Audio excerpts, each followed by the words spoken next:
สบายดียามเช้าพี่น้องมื้อนี้เช้าวันที่13วันจันทร์เด้อพี่น้องเด้อมาพาพี่น้องชมกองระบายน้ำขายบัตรที่เมืองจำพรเฮาพี่น้องเพราะว่าฤดูนี้ฤดูน้ำเนาะเฮ็ดให้น้ำหลากหลายแล้วก็จนล้นกองระบายก็ไหลตามที่เห็นเนี่ยพี่น้องชมบรรยากาศงามๆคลายความร้อนคลายความหนาวไปกับการระบายน้ำในเช้านี้เด้อพี่น้องสวยๆงามๆเลยธรรมชาติยามเช้าสวยงาม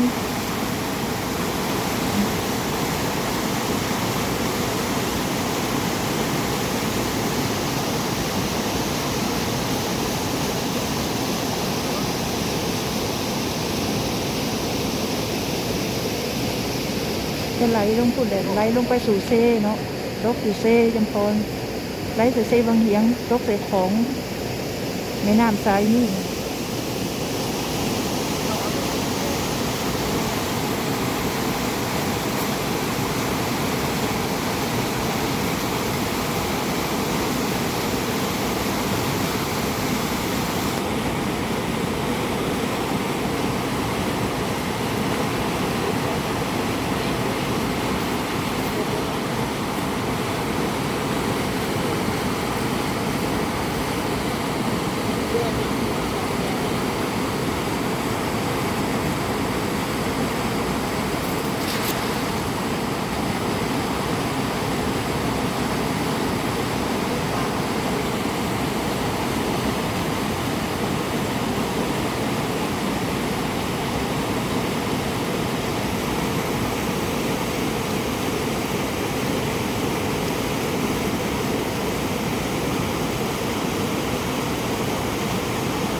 ผ่านเสยโอ้สุดยอดเลย